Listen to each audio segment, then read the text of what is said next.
ಶಿವಮೊಗ್ಗದ ಊರುಗಡೂರಿನಲ್ಲಿ ಹತ್ಯೆಯಾಗಿದ್ದ ಯುವಕ ಸಂಕೇತ್ ಸಮಾಧಿಯನ್ನು ಒಡೆದು ಹಾಕಿದ ಘಟನೆಯನ್ನು ಮಾಜಿ ಡಿಸಿಎಂ ಕೆಎಸ್ ಈಶ್ವರಪ್ಪ ತೀವ್ರವಾಗಿ ಖಂಡಿಸಿದರು.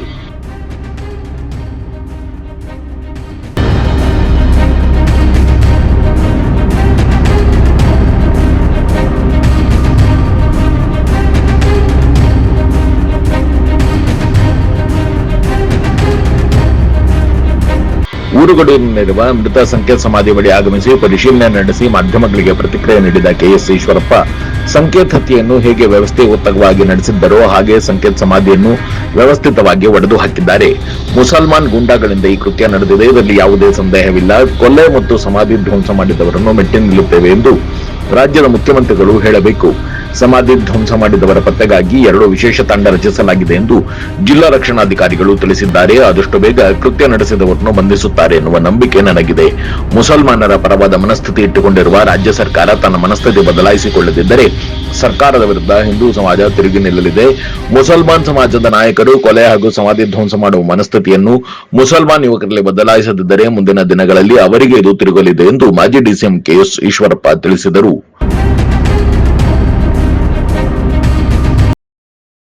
ಒಂದು ಸಣ್ಣ ಬ್ರೇಕ್ ನಂತರ ಕೆಎಸ್ ಈಶ್ವರಪ್ಪ ಏನು ಹೇಳಿದ್ರು ಕೇಳೋಣ ಬನ್ನಿ.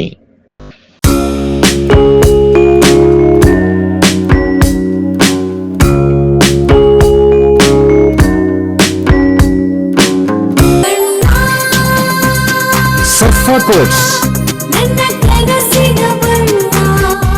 ಸರ್ಫಾ ಕೋಟ್ಸ್,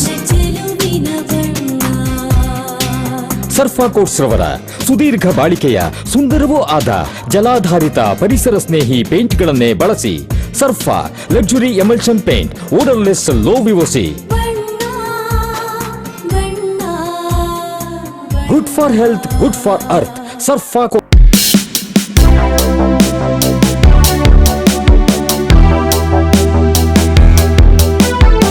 ರೇಡಿಯೋ ಅಯೋಡಿನ್ ಥೆರಪಿ, ನಿಖರವಾಗಿ ಪರಿಗಣನೆ, ನೇರ ಚಿಕಿತ್ಸೆ. ಹೈಪರ್ ಥೈರಾಯ್ಡಿಸಂ ಮತ್ತು ಥೈರಾಯ್ಡ್ ಕ್ಯಾನ್ಸರ್ಗೆ ಸೂಕ್ತ ಚಿಕಿತ್ಸೆ ಹಾಗೂ ಆರೈಕೆ ನಮ್ಮ ನಂಜಪ್ಪ ಲೈಫ್ ಕೇರ್ ನಲ್ಲಿ ಲಭ್ಯ.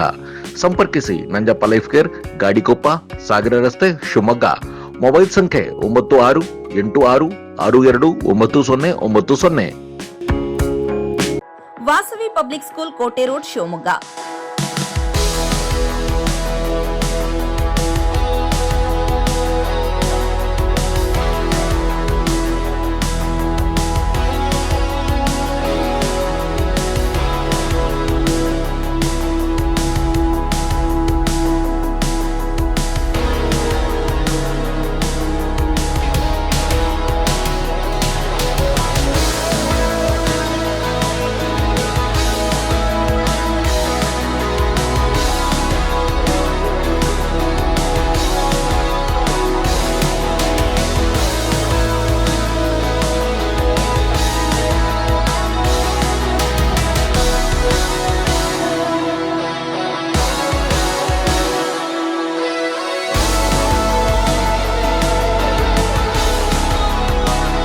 Bringing excellence to student.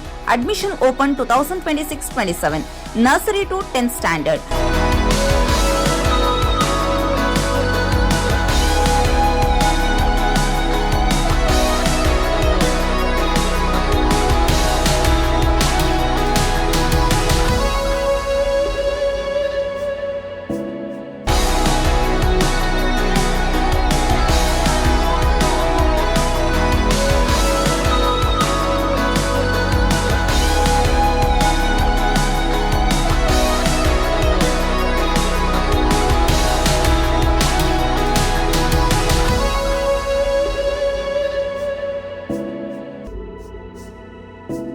Innovative learning program, safe and supportive community, holistic character development, fun activities, track students' performances with class sati, celebrate their progress, attractive discount on single fee payment.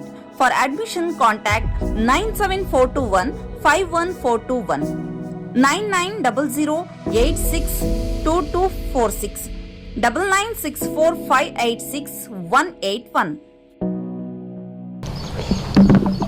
February 23ನೇ ತಾರೀಕು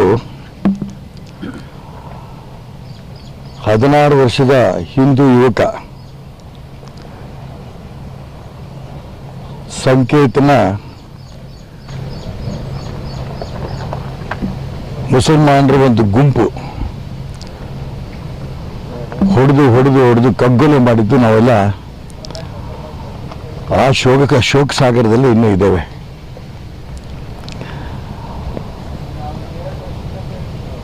ಅದನ್ನ ಯಾರೋ drug ಸೇವಿಸಿ ಮಾಡಿದ್ದಾರೆ, ಈ ರೀತಿ ಅನೇಕ ಮಾತುಗಳು ಆಡಿದ್ರು. ಅದೇ ಸಂಕೇತನ ಸಮಾಧಿನ ನಿನ್ನೆ ಚೂರು ಮಾಡಿದ್ದಾರೆ.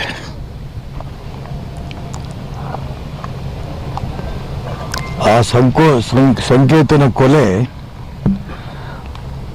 ಅದು ಯಾರೋ ಆಕಸ್ಮಿಕವಾಗಿ ಮಾಡಿದ್ದಲ್ಲ. ಈ ಸಮಾಧಿ ಚೂರು ಆಗಿರೋದನ್ನ ನೋಡಿದಾಗ ಕೊಲೆನೂ ಕೂಡ ವ್ಯವಸ್ಥಿತವಾಗಿದೆ, ಸಮಾಧಿನೂ ಚೂರು ಮಾಡಿರೋದು ವ್ಯವಸ್ಥಿತವಾಗಿದೆ. ಇದು ಮುಸಲ್ಮಾನ್ ಗೂಂಡಾರ ವ್ಯವಸ್ಥಿತ ಸಂಚು ಅನ್ನೋದ್ರಲ್ಲಿ ಯಾವ ಅನುಮಾನನೂ ಕೂಡ ಇಲ್ಲ.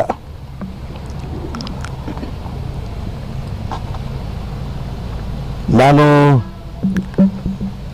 ರಾಜ್ಯದ ಮುಖ್ಯಮಂತ್ರಿಗಳಿಗೆ, ಗೃಹ ಮಂತ್ರಿಗಳಿಗೆ ಒತ್ತಾಯ ಮಾಡ್ತೇನೆ, ಎಂಥದೋ ಒಂದು ಕೊಲೆ ಕೇಸು ಅಂತ 4 ಜನಕ್ಕೆ ಅರೆಸ್ಟ್ ಮಾಡಿ ಸರ್ಕಾರ ಒಂದಿಷ್ಟು ದುಡ್ಡು ಕೊಟ್ಟು ಪರಿಹಾರ ಕೊಟ್ಟಂಗೆ ಮಾಡಿ ಇಷ್ಟಕ್ಕೆ ಬಿಡಬಾರ್ದು. ಇದನ್ನ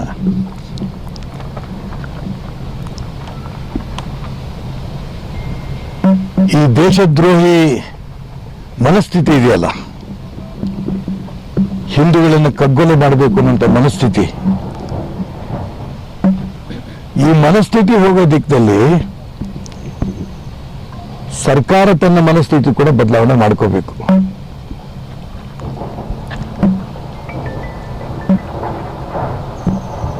ಒಬ್ಬ ಹಿಂದೂ ಯುವಕನ ತಾಯಿ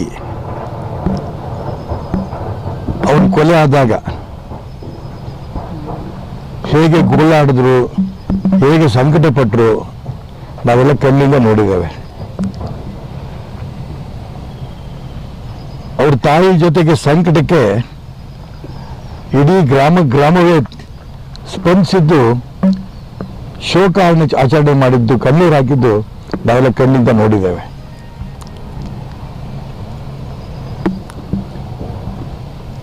ಕೊಲೆ, ಸಮಾಧಿ ಧ್ವಂಸ, ಈ ದುಷ್ಕೃತ್ಯಗಳು ನಾವು ಖಂಡಿತ ಬಿಡೋದಿಲ್ಲ, ಮೆಟ್ಟುತ್ತೇವೆ ಅನ್ನೋಂಥ ಮಾತನ್ನ ರಾಜ್ಯದ ಮುಖ್ಯಮಂತ್ರಿಗಳು ಹೇಳಬೇಕು. ಮಂಗಳೂರಲ್ಲಿ ಒಂದು ಕೊಲೆ ಆದಂಥ ಸಂದರ್ಭದಲ್ಲಿ RSS, BJP ಇವರು ಯಾವುದೇ ಕೋಮುವಾದಿಗಳನ್ನು ಬಿಡಲ್ಲ ಅನ್ನಂತ ರಾಜಾರೋಷವಾಗಿ ಹಿಂದೂ ಸಂಘಟನೆಗಳ ಮೇಲೆ ಮುಖ್ಯಮಂತ್ರಿಗಳು, ಗೃಹ ಮಂತ್ರಿಗಳು, ಉಪಮುಖ್ಯಮಂತ್ರಿಗಳು ಮಾತಾಡಿದ್ದವೆಲ್ಲ ನೋಡಿದ್ದೇವೆ. ಆ ಪೌರುಷ ಯಾಕೆ ಹೋಗಿಲ್ಲ? ಕೊಲೆ ಆಗಿದ್ದು, ಸಮಾಧಿ ಧ್ವಂಸ ಆಗಿದ್ದು, ಇದು ವ್ಯವಸ್ಥಿತ ಪಿತೂರಿ ಅನ್ನೋದ್ರಲ್ಲಿ ಯಾವ ಅನುಮಾನ ಕೂಡ ಇಲ್ಲ. ಮೊನ್ನೆ ನಾವು ರಾಷ್ಟ್ರಭಕ್ತರ ಬಳಗದ ಗುಂಪು ಜಿಲ್ಲಾ ರಕ್ಷಣಾಧಿಕಾರಿಗಳನ್ನು ಭೇಟಿ ಮಾಡಿದ್ವಿ. ಖಂಡಿತ ರಕ್ಷಣಾಧಿಕಾರಿಗಳ ಬಗ್ಗೆ ನನಗೆ ನಂಬಿಕೆ ಇದೆ. ಅವರು ಯಾವಾಗಲೂ 2 ತಂಡಗಳಲ್ಲಿ ಪೊಲೀಸ್ ಇಲಾಖೆಯ ಜನರನ್ನಿಗಾಗಲೇ ಯಾರು ಧ್ವಂಸ ಮಾಡಿದ್ದಾರೆ ಅವರು ಹುಡುಕೋದಕ್ಕೆ ಕಳಿಸಿದ್ದಾರೆ. 23/2 ಕೊಲೆ ಆದಾಗ ಸ್ವತಃ ಜಿಲ್ಲಾ ರಕ್ಷಣಾಧಿಕಾರಿಗಳು ಯಾರ್ಯಾರು ಕೊಲೆ ಮಾಡಿದ್ರು ಆ ಎಲ್ಲ ಕೊಲೆಗಡಕನ್ನು ಕೂಡ ಬಂಧಿಸಿದ್ರು ಕೂಡ ಯಶಸ್ವಿಯಾದರು. ನಾನು ಯಾವುದೇ ಕಾರಣಕ್ಕೂ ಕೂಡ ಪೊಲೀಸ್ ಇಲಾಖೆಯವ್ರ ಈ ಬಗ್ಗೆ ಆಪಾದನೆ ಮಾಡೋಕ್ಕೆ ಇಷ್ಟ ಇರಲಿಲ್ಲ. ಆದರೆ ಸರ್ಕಾರ ಮುಸಲ್ಮಾನರ ಪರ ಈ ವ್ಯವಸ್ಥೆ ಇದೆಯಲ್ಲ, ಇದನ್ನ ತನ್ನ ಮನಸ್ಥಿತಿ ಬದಲಾವಣೆ ಮಾಡಿಕೊಳ್ಳಿಲ್ಲ ಅಂತಂದರೆ ಬರುವಂಥ ದಿನಗಳಲ್ಲಿ ಇಡೀ ಹಿಂದೂ ಸಮಾಜ ಈ ಸರ್ಕಾರದ ವಿರುದ್ಧ ದಂಗೆ ಏಳಂತ ಪರಿಸ್ಥಿತಿ ಬಂದರೂ ಆಶ್ಚರ್ಯ ಇಲ್ಲ. ಇದನ್ನು ಮುಖ್ಯಮಂತ್ರಿಗಳು, ಉಪಮುಖ್ಯಮಂತ್ರಿಗಳು, ಗೃಹ ಸಚಿವರು ಗಮನಿಸಬೇಕು. ಇದು ಮೊದಲನೇದು. ಎರಡನೇದು, ಮುಸಲ್ಮಾನ್ ನಾಯಕರಿಗೆ ನಾನು ಪ್ರಾರ್ಥನೆ ಮಾಡ್ತೇನೆ, ಈ ರೀತಿ ಗೂಂಡಾಗಿರಿ, ಕೊಲೆ ಮಾಡೋಂಥ ಪ್ರವೃತ್ತಿ ನೀವು ಬದಲಾವಣೆ ಮಾಡ್ಕೊಳ್ಳಿಲ್ಲ ಅಂದರೆ, ನಿಮ್ಮ ಹುಡುಗರಿಗೆ, ಯುವಕರಿಗೆ ಬದಲಾವಣೆ ಮಾಡಿಸ್ಲಿಲ್ಲ ಅಂತಂದರೆ ಇವತ್ತಿಲ್ಲ ನಾಳೆ ಇದನ್ನು ನೀವು ಕೂಡ ವೈಯಕ್ತಿಕವಾಗಿ ಅನುಭವಿಸಬೇಕಾಗತ್ತೆ. ಈ ಎಚ್ಚರಿಕೆಯನ್ನು ಕೂಡ ಅವ್ರು ಕೊಡೋಕ್ಕೆ ಇಷ್ಟಪಡ್ತಾರೆ. ಕೊಲೆ ಅಂತಿದ್ದಂಗೆ ಇದು ಸಾಮಾನ್ಯ ಕೊಲೆ ಅಲ್ಲ, ವ್ಯವಸ್ಥಿತ ಗುಂಪು ಕೊಲೆ. ಈ ರೀತಿ ಗುಂಪಾಗಿ ಮುಸಲ್ಮಾನ್ ಯುವಕರು ಒಬ್ಬ ಹಿಂದೂ ಯುವಕನ ಕೊಲೆ ಮಾಡೋಂಥ ಮನಸ್ಥಿತಿ ಇರೋದನ್ನ ಮುಸಲ್ಮಾನ್ ನಾಯಕರೇ ಅದನ್ನು ಬದಲಾವಣೆ ಮಾಡ್ಕೋಬೇಕು. ಅವ್ರ ಮನಸ್ಸಿನಲ್ಲೂ ಕೂಡ ಈ ಭಾವನೆಗಳು ಇನ್ನೂ ಇದ್ದರೆ ಅದನ್ನು ಮುಂದೆ ಕಿತ್ತಾಕಬೇಕು.